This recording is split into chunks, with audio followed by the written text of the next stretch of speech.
So the sound's all very different now, isn't it? So this minute seems relatively long.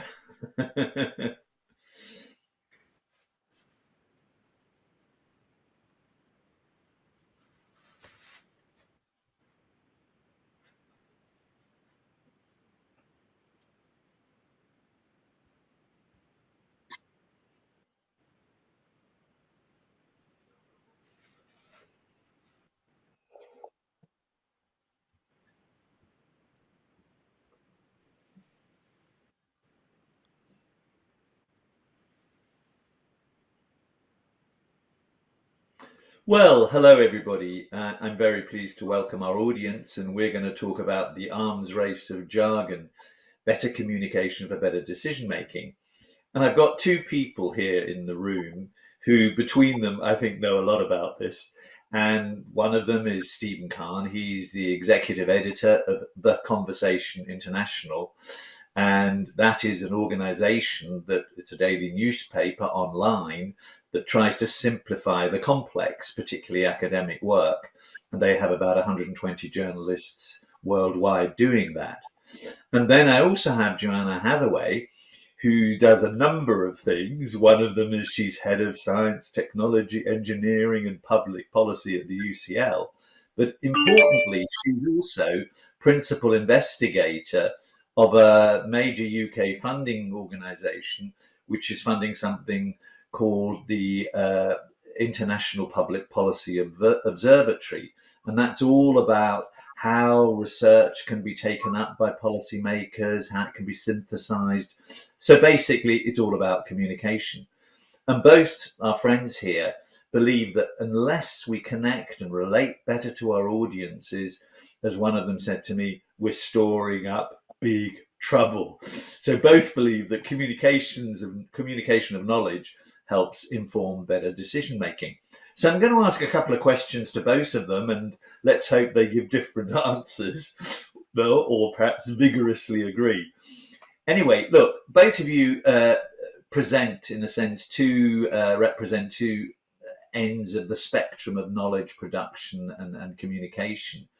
Now, is the system as a whole effective in getting the message across from your angle? Do you want to start, Stephen, since I chatted to you about this a long time ago?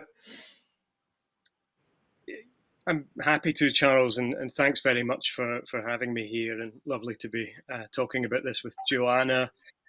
She and I think, come at this from very different places, and Joanna, I'm sure, will talk about the kind of work she does in a moment. But I come at this really from a traditional journalism background. The Conversation was established a decade ago to simplify sometimes complex information and communicate that as widely as possible to a general readership, viewership, to encourage better decision making, to democratize knowledge, essentially.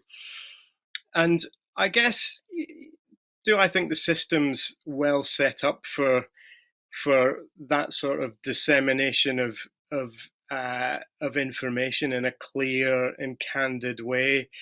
I don't know if I'd describe it as a system at all. I kind of think we have, a collection of systems, a sort of interesting kind of blancmange of information sharing that I guess, if I felt it was functional, I probably wouldn't have got involved in this project at all in the first place.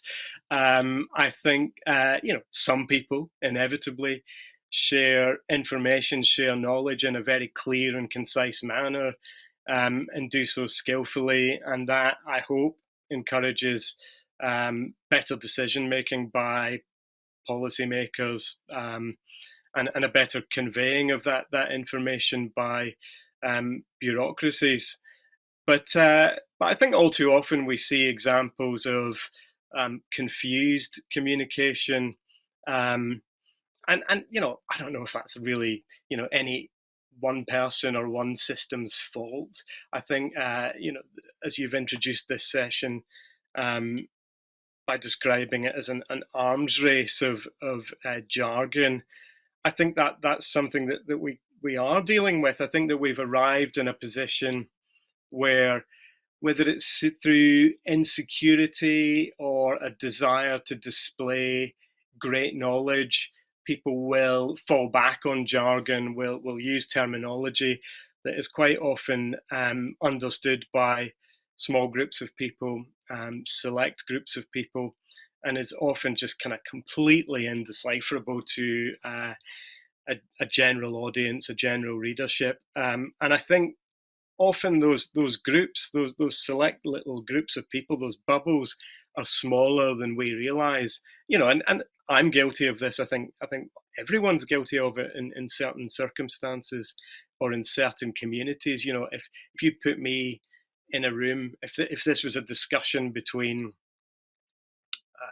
traditional print journalists and I was part of that, give it a minute or two and I'd be sort of talking about splashes and schedules, and also I'd be deploying all sorts of jargon that would only be understandable to other old-fashioned print media journalists, and that's clearly, maybe that has its place in a certain community. Maybe it's kind of fine that a group of people talking about football in a pub have a certain language to use, or a certain lexicon that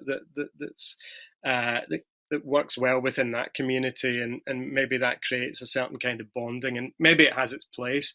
But I think it's kind of important, and this isn't really aimed at anyone in particular, although I deal with it in my professional life largely with the academic community, but I think it probably crosses society and societies more widely. I think it's valuable that people are always aware of who they're speaking with and seek to utilize language that is transmissible between bubbles, and maybe it allows us to there's a lot of discussion about breaking out of bubbles, and that's fine, but maybe we can travel between bubbles. Maybe bubbles aren't fundamentally bad as long as we inhabit enough of them. Can you answer that sort of roughly again? But also, I want to just add another question. The conversation's been around for 10 years. You know Stephen very well and everything they do. Has the conversation actually helped your community that you know of? I mean, have they really said, thank God, I've got to more than 10 people, I've got to 10,000 or something? Yeah, I mean, I'm Absolutely. asking Joanna that now, yeah. Oh, forgive me.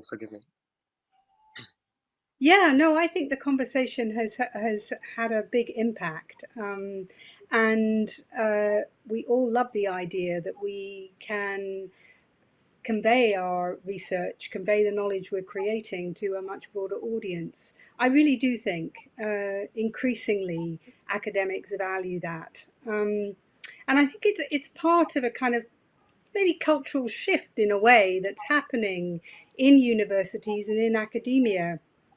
For a long time, we were sort of locked into behaviours which encouraged us to develop academic communities and the language that goes along with that, but didn't encourage us to communicate too much outside of academia. So, from promotions committees to funding bodies, to indicators of esteem, academic publishing was where it was at. Academic research was the main indicator of value in some way in academia. We've now begun to be much more concerned about the impact that we're having with the knowledge we create, and so things like the conversation are valued much more. And we're beginning to break out of those bubbles, as you say, Stephen, and care about the impact that we're having with the research we're doing to a greater extent.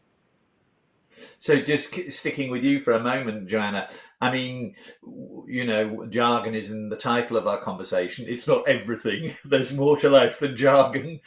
But do you think it's increased or less increased or gone down? I mean, there was a lovely phrase that one of you used, jargon cushion hiding. I mean, do you think it's increased or decreased? I mean, leaving aside these other questions around it in the last decade? Yeah, I'm not sure. I think in a strange way it's both increased and decreased. I mean, I think that social media encourages jargon in some sense. You have to communicate things in very short sentences using limited numbers of words, and so the tendency is to want to use jargon in a way that will be understood by the people you're trying to communicate with. But I think part and parcel of the effort to communicate more broadly and to communicate with audiences who are not part of your academic world has really made a lot of us in academia, think about how we describe things, how we use words, how we convey meaning to people who aren't who aren't part of And, our research community. And do you, in your community, are there sort of, I don't want to call them communication coaches, but are there variations of those people sort of helping your folks along, apart from the conversation, obviously helping them as well? Well, the conversation is a huge help. I mean, the advice you get and the assistance you get when you're publishing with the communication is hugely valuable. With the conversation is hugely valuable. Yes, there are increasingly training courses offered in universities around how to communicate to non-academic audiences. It's not compulsory, but it's on offer if you choose to do it. And I think Yeah. the incentives are increasingly there to do it. Yeah, just over to you, Stephen. I was recently doing a project for the EU. I was chairing some sort of committee and stuff like that. And they were insisting that I constantly use certain words, which I didn't mind using them once, but they were sort of accepted words, obviously, sustainability, inclusion, and all of that. We all agree with that. But I kept on saying, do we need to use this 45 times? Can't we just say it 3 times? I mean, you must be dealing with that as well, that type of problem. Is that true? Or Yeah, I think that there's often comfort in repetition, and I think when people find little phrases or abbreviations that are recognised within perhaps the crucible in which they're having a discussion, they will fall back on them. I think even as we're talking now, we'll look at each other for reactions and I guess to some degree approval. That feels like a kind of fairly fundamental human function, and I think that's the same in things like meetings or roundtables. And so I think if someone will use an abbreviation that others recognize, and then you get a sort of round of nods and a sense that everyone's on a similar wavelength, then inevitably there's a sort of almost an incentive to keep using that phrase or that abbreviation or that insider terminology. And I think that's something when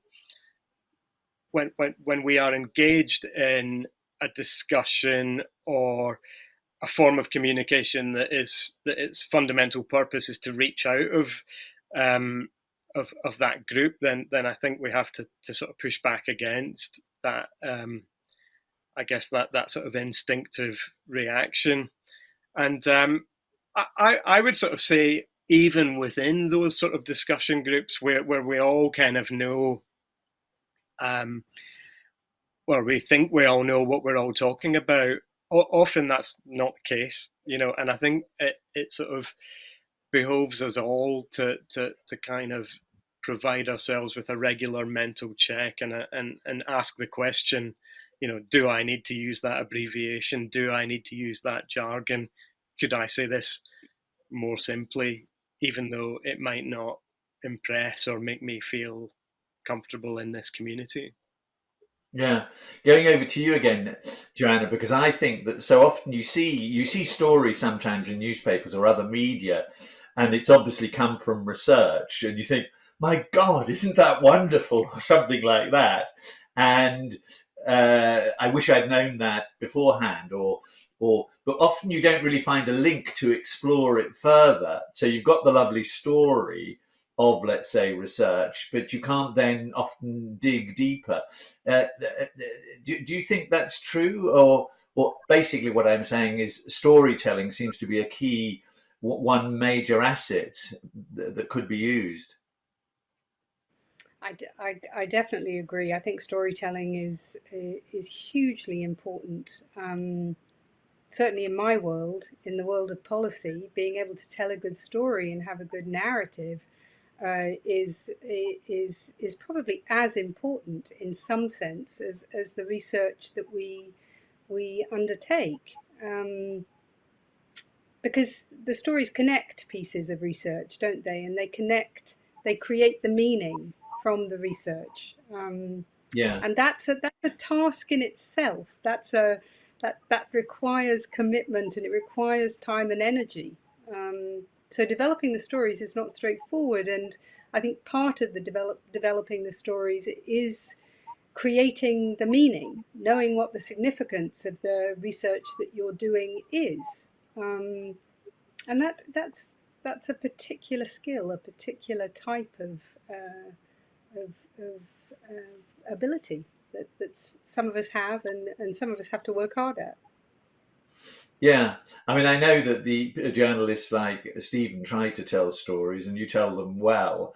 But one thing I just want to know, because of the infodemic and information overload and the sort of short, snappy way we're trying to often communicate through social media, do you think it's true that you get a sort of bullet point sort of logic of communication, which it links a bit to jargon because you're shortening things, and jargon is often a short circuit, but somehow then the sort of texture, the bigger argument and the bigger understanding sort of might get lost in that sort of bullet point logic, which links all to the whole notion of PowerPoint logic. Everything is a PowerPoint with 6 points or something.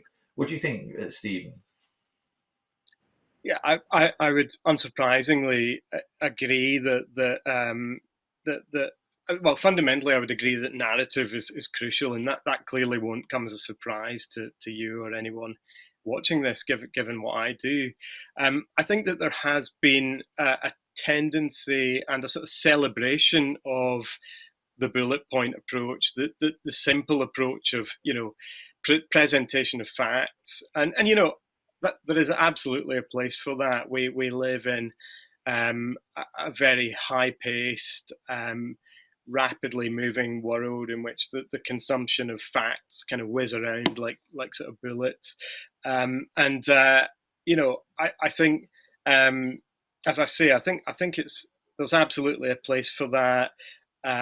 One of the most celebrated examples of that in recent years is probably the fact check, and we've seen a lot of fact check products launched by news media and independently, and some of those are very good and very successful.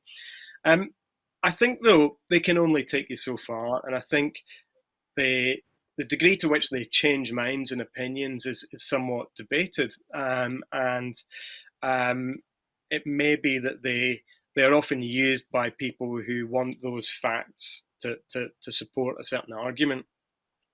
And I think to really change minds, that is where narrative and where storytelling becomes quite crucial. I think you can actually, by weaving a tale, by telling a tale in a compelling way, change minds, really draw people in a way that the bullet point may sometimes, or that bullet point approach is actually challenged when it comes to the changing of minds. And I think that goes back to the fundamentals of storytelling. Again, if you think about the again, we're talking about a fundamental aspect of human character. Storytelling would have been around in the days of, early humans sitting around a campfire telling tales of, pursuing mammoths or evading, saber-toothed tigers or whatever. And I think that when done well, that device is actually incredibly compelling and works works in a way that the simple presentation of facts, the bold presentation of facts, never can. Examples of that are replete across the conversation. And forgive me for getting another plug in for the platform, but just yesterday I was reading a piece that came out of our US bureau, and it was written by a politics and economics researcher based in the US, but who'd been living in Kabul, and was an Afghan national, but with a US green card, and told the story of seeking to get out of Kabul, and it was a kind of heart-rending, deeply moving story, but infused with this person's research knowledge, and I think it would be difficult to read that and not to be moved by it. Yeah, I'm just thinking, Joanna, because in a sense, research, perhaps I've got a naive version in my mind, is about trying to approximate something which we might call ultimately the truth. And then we have these other people, let's call them politicians for the moment. I mean, do you sometimes sort of get frustrated in the way in which, let's say, some of your knowledge is perhaps cannibalized or sloganized in a way that's not very helpful? Does that ever happen, or in your world? Oh, look, it happens all the time. Things get misinterpreted, or sometimes, just twisted. But that surely isn't what mostly happens, actually, or in my experience, it isn't. It isn't. It isn't It isn't a big issue. problem. It's, Yeah. it's a constant iteration, isn't it? Partly it's just difficult to convey complex research, and sometimes people who, what you say isn't necessarily the way you say it isn't understood. It isn't interpreted in the way you want it to be interpreted. So there's a back and forth that has to happen, and some leaps of faith in that interaction. But it's necessary, and risks worth taking. I do think there's a particular issue at the moment with the way that science has informed the COVID-19 policy response, which may make people more hesitant about communicating research. It depends the extent to which scientists and researchers get blamed for mistakes in the response, policy measures that were taken which were widely perceived to be inadequate, and that's a bit of a danger, I think. Yes, I'm just thinking now as we sort of go to the other end, I'm just thinking of the public administrator. You've done your research, you've turned it into policy, Stephen's explained it clearly and so on. I mean, is there anything we can do to help the public administrator to get to the man and woman on the street to explain all of this in simple language, or is that far too complicated a question? It's the last question, so you might have the key answer for us all. You, Stephen. A tricky question for me to answer. I think that there are a lot of layers in all forms of communication, and the researchers can produce fantastic outcomes. We can work on that. We can tell great stories with that research, but that can be misinterpreted by other media. It can be sometimes willfully misinterpreted by the political by politicians or policymakers, I guess. But I think where you can sort of strip away those layers and have direct engagement, direct communication, I think that inevitably leads to a reduction in misunderstanding. And I think, in a sense, that's what we've been trying to do is to have a direct conversation between researchers and the public. And I hope that produces a clarity of information that